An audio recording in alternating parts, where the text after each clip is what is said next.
Canal 13, en un apoyo al Ministerio de Educación por la emergencia del COVID-19, presenta Aprendo en Casa. A continuación, comunicación y lenguaje primero básico. Bienvenido a este espacio educativo Aprendo en Casa. Soy Pablo Salvatierra y en esta oportunidad desarrollaré el tema El texto poético del área de comunicación y lenguaje de primero básico. Y recuerden, si en casa hay alguna persona con discapacidad, este tema les ayudará a ejercitar habilidades y destrezas como la atención y la habilidad lingüística. Antes de pensar, te recuerdo que laves constantemente tus manos con agua y jabón o apliques gel antibacterial. También saludemos hoy a Mauricio, que nos acompaña en la interpretación del lenguaje de señas. Para recapitular un poco lo que hemos visto en las últimas sesiones, ¿te recuerdas qué tema estamos abordando en general? Correcto, los textos. Y dijimos que los textos son conjuntos de enunciados o frases que tienen un sentido completo y manejan una temática en especial. ¿Qué tipos de textos hemos visto hasta ahora? Muy bien, el texto narrativo y el texto informativo. También te recuerdas que hablamos acerca del sentido de las palabras, que podemos distinguir dos sentidos, el denotativo y el connotativo. En el texto narrativo hablamos que se pueden combinar ambos sentidos, el denotativo y el connotativo. En el informativo hablamos que va a predominar el sentido denotativo. Ahora vamos a trabajar los textos poéticos. ¿Qué sentido crees tú, con base a lo que hemos visto, que domina el texto poético? Si el texto poético busca transmitir los sentimientos del autor, ¿qué sentido va a utilizar o va a predominar en este tipo de texto? Correcto, el sentido connotativo. ¿Por qué? Porque las palabras van a tener significados diferentes a los que nosotros manejamos en la vida cotidiana. Y a eso le llamamos sentido figurado. Entonces vamos a comenzar acá con los textos poéticos. Primero también quiero que te preguntes, ¿qué es poesía? ¿Y crees tú que poesía y poema son lo mismo? ¿Significan lo mismo? Y con base a lo que vamos a ver, tú podrás al final de esta sesión determinar ya si hay alguna diferencia o si podemos usar los dos términos de una forma igual. Pero vamos a comenzar. Generalmente conocemos que los poemas, o hemos leído poemas que están dedicados a temas amorosos, pero podemos utilizar otros temas para escribir poemas. Recuérdate que si estamos hablando que usamos el sentido connotativo para escribir ese tipo de textos, es porque nosotros vamos a intentar o queremos transmitir nuestra percepción de la realidad. Entonces, partiendo de eso, podemos decir que un poema puede abarcar una infinidad de temas, no precisamente o únicamente el tema amoroso. Yo tengo acá esta figura, ¿qué ves? Si es una mariposa. Ahora intenta describirlo o intenta describirla utilizando algún lenguaje figurado, como el que vimos en el lenguaje connotativo, el significado connotativo. ¿Cómo describiría sus alas? ¿Cómo describiría su cuerpo? ¿Cómo describiría la forma como vuela? Ahora vamos a leer un poema dedicado a mariposa de Federico García Lorca. Te recuerdas que hemos leído también varios poemas y este tema entonces ya tendrías también que estar un poco relacionado, ya que hemos leído algunos poemas en sesiones anteriores. Quiero que prestes también especial atención a los acentos y a cómo están estructuradas los versos conforme a sus sílabas. ¿Te recuerdas que también eso lo hemos visto en sesiones anteriores? El número de sílabas, los acentos, pues ahora lo podemos poner en práctica para redactar. Este poema se titula Mariposa. Mariposa del aire, qué hermosa eres. Mariposa del aire, dorada y verde. Luz del candil, mariposa del aire, quédate ahí, ahí, ahí. No te quieres parar, pararte no quieres. Mariposa del aire, dorada y verde. Luz de candil, mariposa del aire. Quédate ahí, ahí, ahí. Quédate ahí, mariposa. ¿Estás ahí? ¿Quién crees que está hablando en este poema? Al igual que con el texto narrativo, ¿te recuerdas que te indiqué que quien nos está relatando los hechos puede no ser el autor, sino que alguien más? ¿Quién crees que tú que le está hablando acá a la mariposa? ¿El autor? ¿Puede ser la flor? ¿Puede ser el aire? ¿Quién crees tú?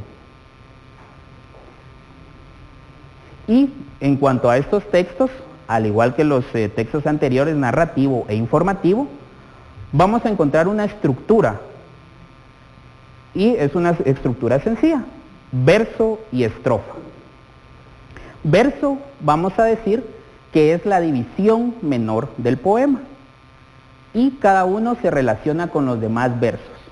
¿Y qué es eso de división menor? Sencillamente es cada una de las líneas que componen un poema. Y si te das cuenta, cada una de estas líneas está relacionada con la siguiente, para darle un sentido completo al poema. Y estos versos pueden estar formados o están formados por oraciones o frases y pueden rimar. ¿Te recuerdas tú qué es rimar o qué es una rima? Cuando algunas sílabas o algunas letras coinciden con las siguientes. Por ejemplo, niña, piña. Ahí hay una rima. Ahora, nuevamente regresemos al poema. ¿En dónde encuentras tú algún tipo de rima? Puede que esas letras coincidan, pueden que no. Y eso lo vamos a ver más adelante, cómo se llama ese tipo de rima, pero ahora quiero que analices este poema y veas tú si hay alguna rima. Y también, para que ya vayamos estableciendo la estructura, vamos a colocar acá, recuérdate, te dije que el verso es cada una de las líneas que componen el poema. Y acá hay algún tipo de rima entre candil y ahí. También quiero que te des cuenta los acentos. Candil, ahí.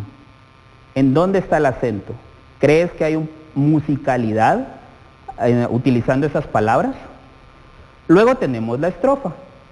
La estrofa no es más que un conjunto de versos.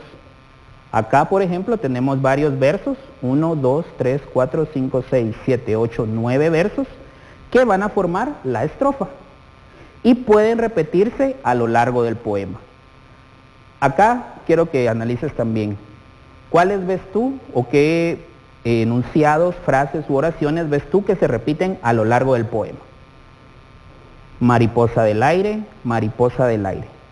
Acá, si te das cuenta, nos da la misma idea, no te quieres parar, pararte no quieres, únicamente le da vuelta a cómo lo está expresando, pero nos transmite la misma idea. Entonces, quiero que también lo señales en tu cuaderno y acá vamos a colocar que en su conjunto estos versos son las estrofas. Y generalmente las estrofas se pueden observar o las puedes tú identificar porque están separadas por un espacio. Aquí termina la primera estrofa, aquí inicia la segunda estrofa. Y pueden tener el mismo número de versos. Verifiquemos si tienen el mismo número de versos estas estrofas. 1, 2, 3, 4, 5, 6, 7, 8, 9. 1, 2, 3, 4, 5, 6, 7. No tiene el mismo número de versos. Pero en algunos poemas sí coincide el número de versos. Y tienen una medida. ¿Cómo vamos a saber cómo nombrar a estas estrofas conforme a la medida? Pues va a ser básicamente con el número de versos que posee. Sin embargo, en este momento solo estamos viendo a rasgos generales para que tú ya puedas identificar cómo miden las estrofas y cómo se miden los versos. Ahora vamos a pasar a las características propias de un texto poético. Vamos a comenzar con la métrica. Es una cantidad de sílabas. ¿Te recuerdas cómo dividíamos en sílabas? Si hay bisílabas, trisílabas, pues acá justamente lo vas a aplicar ya. Vamos a medir la cantidad de sílabas. Y vamos a encontrar dos métricas generales. Los versos de arte menor, que son menos de 8 sílabas, y los versos de arte mayor, que son más de 8 sílabas. Esta es la métrica general de los poemas. Luego hay específicas, que si tiene 2, si tiene 3, eso lo veremos más adelante conforme vayamos profundizando en este tipo de textos, pero como regla general o como división general, quiero que esto lo apuntes. Arte menor, menos de 8 sílabas, arte mayor, más de 8 sílabas. Ahora lo vamos a ver acá, en este poema de Pablo Neruda, un poeta chileno, y como te indicaba, podemos escribir poemas acerca de cualquier tema que a nosotros nos llame la atención y nosotros queramos transmitir algún sentimiento. Y este poema está dedicado a una cebolla. ¿Cómo le escribirías tú a una cebolla, o a un tomate, o a un frijol, o a un grano de arroz? Pues Pablo Neruda le escribió esta oda a la cebolla. ¿Qué es una oda? Es un canto. Es un canto que eleva al objeto del que se está hablando. Este es un fragmento de su oda a la cebolla. Cebolla, lumidosa redoma, pétalo a pétalo se formó la hermosura. Escamas de cristal te acrecentaron y en el secreto de la tierra oscura se redondeó tu vientre el rocío. Bajo la tierra fue el milagro y cuando apareció tu torpe tallo verde y nacieron tus hojas como espadas en el huerto, la tierra acumuló su poderío, mostrando tu desnuda transparencia. Así es como Neruda ve y siente o experimenta la cebolla. Ahora, con la métrica, ¿dónde encuentras tú que hay algún verso de arte menor y de arte mayor? Discútelo con quien te está acompañando, escríbelo en tu cuaderno y empieza a subrayar las sílabas. ¿Te recuerdas cómo podíamos separar en sílabas? ¿Te recuerdas también de los diptongos, triptongos, hiatos? Esto lo vamos a aplicar acá. Y también la acentuación. Si decimos que las métricas o los versos de arte menor son menos de 8 sílabas, ¿dónde podemos encontrar acá una que sea menor de 8 sílabas? Contemos el segundo verso. 1, 2, 3, 4, 5, 6, 7. Un heptasílabo. Entonces estamos hablando que aquí estamos frente a un verso de arte menor.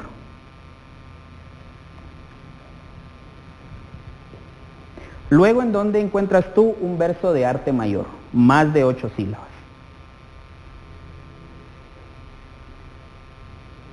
Contemos acá.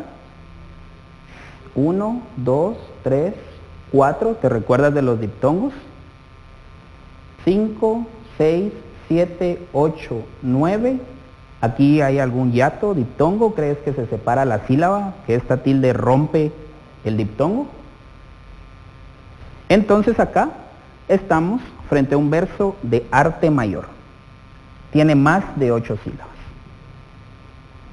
Ahora, también busca en los demás versos si puedes diferenciar los versos de arte menor o de arte mayor. Ahora continuamos con otra característica que es la rima. Como te indiqué, la rima es cuando coinciden ciertos sonidos de sílabas al final del verso. Y tenemos dos clases de rima, la consonante y la asonante. La consonante también se le conoce como rima total, porque coinciden en su sonido las vocales y consonantes, como niña, piña. Y luego tenemos la asonante, en la cual únicamente rimarán las vocales. Regresemos a este poema. ¿Crees tú que acá hay una rima consonante o asonante? Primero, identifiquemos en dónde puede haber una rima. Candil, ahí. Y recuérdate también de los acentos. ¿En dónde está el acento en candil? ¿Candil o candil? Ahí. Aquí hay una rima sonante. ¿Por qué? Únicamente coinciden las vocales. Ahí, ahí. Las consonantes no coinciden. N, D, L, H. Entonces acá tenemos una rima asonante. Busquemos acá si hay alguna rima consonante, una rima total. Ayúdame a ver. Acá también tenemos, incluso podemos decir que no hay alguna rima total, ni siquiera con asonante. Pero este tipo de rimas los vamos a ver también más adelante. Ahora también te pido que me acompañes a ver este otro poema, se titula El alma. De niño aprendes a ubicar en tu interior cada órgano vital, a conocer de qué están hechos los huesos y cómo en conjunto sostienen la vida. Pero, ¿y el alma? ¿Dónde está? Hoy, obligados a estar lejos, nace este dolor que me presiona el pecho, me ahoga, me asfixia, sin afectar ningún órgano vital. Lo siento más intenso entre los pulmones, muy cerca del corazón. Es allí. Estoy seguro, tengo el alma castigada por tu ausencia, desteñida, asustada y toda hecha un manojo. Ese es un poema de un profesor que también está colaborando con este programa Aprendo en Casa, profesor de quinto bachillerato en matemática, Eddie Nova. ¿Encontraste alguna rima? ¿Alguna rima consonante o asonante? Ahora pasemos a los versos sin rima. También se pueden escribir poemas sin que tengan una rima. Tenemos los versos sueltos, que son los que quedan sin rima. Por ejemplo, acá nuevamente en el poema de Mariposa. Mariposa del aire, qué hermosa eres, mariposa del aire, dorada y verde. Acá nuevamente tenemos una rima asonante, eres, verde, el sonido de la E, pero estos versos de acá quedan sueltos, porque no tienen una rima expresa. Entonces, estos serán los versos sueltos. A pesar que se repita la misma construcción, mariposa del aire, mariposa del aire, no es una rima, sino únicamente es una repetición de la oración. Luego tenemos versos blancos, sin rima alguna entre ellos, como en la Oda a la cebolla y en el poema El alma. Ahí los versos son totalmente o carecen de rima alguna. Y luego tenemos versos libres, no poseen ni rima ni medida. Es decir, no tienen una medida exacta, una métrica exacta, que todos los versos van a medir 2 sílabas, 3 sílabas, todos, sino que hay extensiones diferentes. Si te das cuenta, en este Oda a la cebolla, lo podemos ver acá en las líneas, hay unas largas, otras cortas, otras más largas. De eso hablamos con versos libres. También tenemos el ritmo. El ritmo es la musicalidad a partir de la repetición de acentos. ¿Te recuerdas las reglas de acentuación? ¿Cómo clasificamos las palabras conforme a su acentuación? Agudas, graves, esdrújulas, sobreesdrújulas. Pues esto también es un recurso en el poema, porque el autor, el escritor, echa mano de todos estos recursos para darle un sentido de movimiento, ya sea sonoro, a las palabras. Por ejemplo, cebolla, luminosa redoma, pétalo a pétalo se formó la hermosura. ¿En dónde identificas tú los acentos y cómo es ese movimiento que se va dando de las palabras? Igual, acá en el de mariposa, mariposa del aire. Mariposa del aire. Si te das cuenta, estas dos palabras coinciden en un acento grave y le da cierto sentido de movimiento que el poeta trata de transmitir, y podremos imaginar también que trata de transmitir el aleteo de la mariposa. Pero esto lo logra a través de los acentos y de las palabras que usa. Si te das cuenta, es también utilizar tu imaginación. ¿Cómo puedo yo transmitir también un sonido de mar si quiero escribirle al mar? ¿Qué acentos utilizaría? ¿En qué palabras? ¿Qué extensión de las palabras? Y como te indiqué entonces, el ritmo transmite movimiento. Y por último tenemos el estilo de cada autor. Y regresando a los significados connotativo y denotativo, si decimos que el autor va a utilizar el sentido connotativo de las palabras, es porque nos va a dar una visión particular de la realidad. Entonces, eso va a determinar también su estilo. Busca algún otro poema que exista sobre la cebolla. Si lo encuentras, compáralo con este de Pablo Neruda y analiza si los dos ven la cebolla de la misma forma o la forma como ellos los ven es totalmente diferente. Luego, también en el estilo, vamos a ver que diferentes autores utilizan imágenes y conceptos. Por ejemplo, acá las palabras que utiliza Neruda: luminosa redoma, el secreto de la tierra oscura, redondeó tu vientre el rocío. ¿De qué está hablando? ¿Qué imágenes está utilizando? Y cómo utiliza esos conceptos para transmitirnos cómo crece una cebolla. O incluso en el tallo de la cebolla: nacieron tus hojas como espadas en el huerto. ¿Cómo salen las hojas de la cebolla? ¿Por qué los compara con espadas? Es una imagen y son conceptos que él utiliza, que él se apropia y que los transmite a través del poema. Luego, este estilo le va a dar también belleza y elegancia a los sentimientos y pensamientos. Te propongo un reto. ¿Cómo dirías estoy feliz sin decir estoy feliz? ¿Qué palabras utilizarías? O estoy triste sin decirlo estoy triste. ¿Con qué lo compararías? Entonces, ahí te das cuenta cómo se puede escribir un poema. Es transmitir los sentimientos, pensamientos a través de palabras bellas y elegantes. Entonces, vamos a decir que la función del texto poético es transmitir pensamientos, emociones y sentimientos. El autor o el poeta va a echar mano de la función emotiva porque nos busca transmitir su experiencia, su propia visión de la realidad, y poética porque se centra en el mensaje, en la forma en cómo transmite esas palabras y esos conceptos. Entonces, para ir finalizando, me gustaría regresar a las preguntas que te planteé en un inicio. ¿Qué es poesía y qué es un poema? ¿Crees tú que podemos utilizar las dos palabras de la misma forma?